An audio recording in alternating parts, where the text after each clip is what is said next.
What's up, everybody? Welcome to another episode. So today we're gonna try at least work on the car for a little bit, at least for the power steering. That's probably the most important thing. But to give you an update, so I finally installed the intercooler, power steering intercooler here. Basically, I used the existing hard line, and just kind of used the line that came with the intercooler. I also replaced this line right here, which was the main issue. It was pretty brittle. It was actually hard, and it was hard to get off. So I replaced it there with like a generic line from O'Reilly's. The unfortunate part, though, is that Lexus or Toyota don't sell this rubber piece by itself. It actually comes with the whole hard line and everything like that. Which I don't need. But the problem that I ran into, which is not a big deal, but it sucks, is one, you don't have that much space around here, right? So taking it off sucked. Two, the ID on the OEM line was, I think, 10 millimeters, whereas the replacement was 9.5. So that was hard to get in. However, I was able to get it in right there, and also you can kind of see right here. So today what we're going to try to do, hopefully do, is that we're going to flush the system, because at the last event my power steering went out. I think that line was cracked, so I was losing power steering fluid, and I put a whole bottle of power steering fluid in it, whereas Lexus or Toyota calls for ATF. So I actually bought a gallon of ATF here. I say gallon, more like, a gallon of ATF here, so that I can flush the entire system, and also have it readily available at the track. So usually you would want to remove this line, your return line. However, because of the space and how hard it was to get off and put it back on, what I'm doing is I follow that line, the hard line here, which is the bottom one, comes out right here, and I remove it from here. So that means, after I'm done, this line will then go back here. I also bought some more hose clamp, because this one sucked. Came from Mishimoto.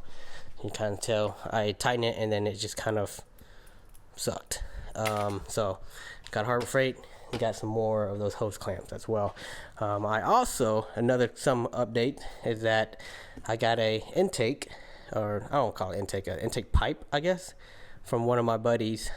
He's doing like an OEM plus build, so I traded my stock one for his, which this line right here, which goes from right there to here, is also old. So old that it feels like hard plastic, right? I bought a brand new one from Toyota.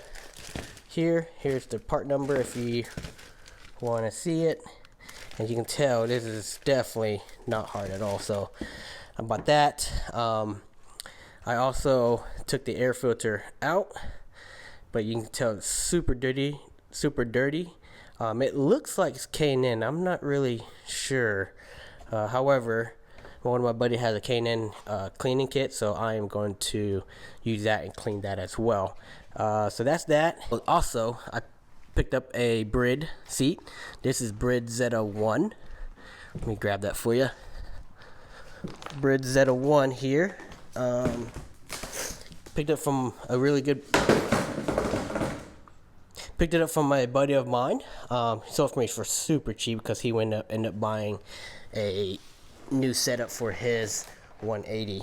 So that's today. Hopefully we can get this thing buttoned up, get this thing flushed, my radiator back in, intake pipe in, and that cleaned, and and hopefully I can start cleaning up in this area, because it's stressing me out a lot. So so let's get to it.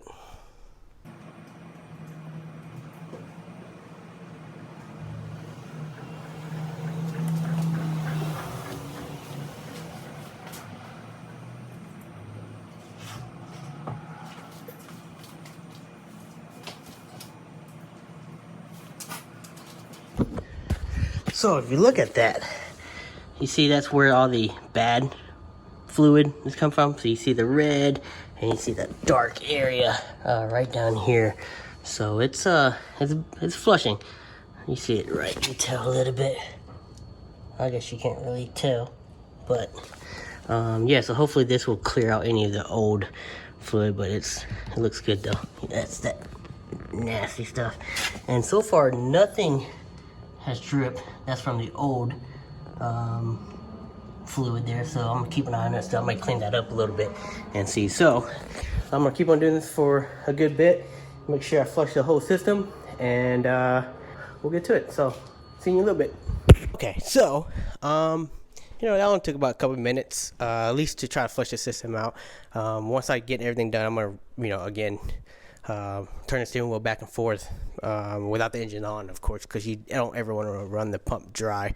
But that's how much I flushed it, which I think should be pretty good by now, to be honest with you. I still have, you know, about 2 quarts left, so that'd be enough for me to refill the reservoir and then also have some extra for the track. So now what I'm going to do is I am going to clean this up a little bit and then install this line back onto this part right here, and then replace not this one, this hose clamp right up here. So hopefully that will be good. So far this thing's pretty sturdy.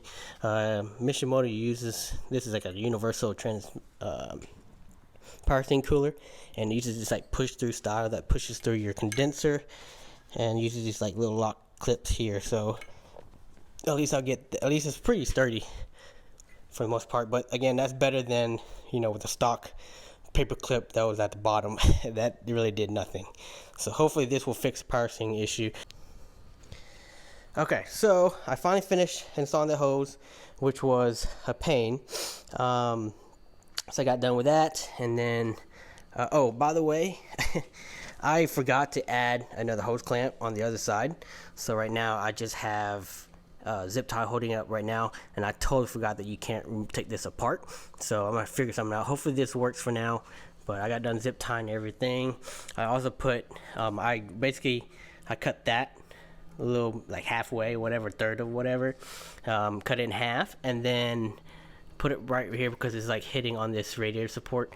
So I'd rather that piece go bad or have a cut in it, and I can replace that easily rather than this hose, because this hose is a pain to replace. I just also got done flushing the power steering. So as you can tell, it actually, I guess you can't really tell, I did it a good bit, and it actually rose up. You actually tell from reflection, it actually rose up past the reservoir cap and up to the funnel, and it reached up to right here. So right now it's actually pretty full. So I'm going to take some out using the turkey thingy and finish that up. And then before I put the radiator in, I do want to clean up all in that area where it was spilling, especially down here. And also, I'll show you.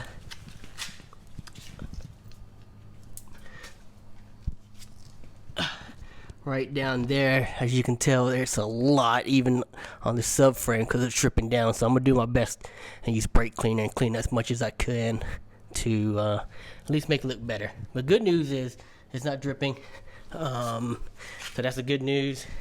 I honestly won't be able to really test it other than street driving it, but more importantly probably at the track, which is in 2 weeks. So I'm excited for that. I also have a GoPro now.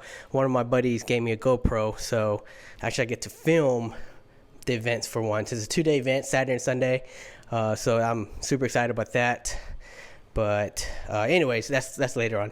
So I'm gonna go back and finish up installing the radiator, and we'll be back. All right, so I cleaned it up the best as I could, getting all the crevices and stuff like that. Although that reminded me, I didn't even clean this little area, but it's fine. So I cleaned it up a little bit. It looks a lot better now. And then also, look under here. Also, if you look under here, it's a lot cleaner than what it was before. So I did my best, and I'm pretty satisfied with it for now. Maybe later on in the future, I might put it on the lift and clean it up, sometime other time, or maybe, get a pressure washer and clean the underside of it. But that'll be good for now. Next, I am going to reinstall the radiator and everything else. So, yep. All right, so I am pretty much done. Just to recap everything, I flushed the power steering. Also replaced this line right here that was cracked and leaked. And then I also installed the power steering cooler. I also went ahead and bled the power steering. I think I mentioned that already. I don't know. Did that. Installed the radiator. Installed the air box. Installed the new intake pipe right here, whatever it's called, I don't know, but replaced the PCV valve. I gotta sneeze. Okay, one more. All right, back to this. Replace that, and so next I just gotta clean the filter, and then really just put everything back in, change the oil, and then I'll be good for the next event, which is again about 2 weeks from here. So it might be the next video or two. The next video will probably either retrofitting the headlight. Like I said, I have all the parts already. I just gotta get that done, or it might be installing the Grip Royal steering wheel with the energy hub. After that, maybe the seats and all that stuff. So yeah, I'm excited for this year. I have a lot planned going on. Also plan on painting the car too. Might be summertime, maybe fall. I haven't decided yet. But thank you for watching, and stay tuned for the next one. Peace.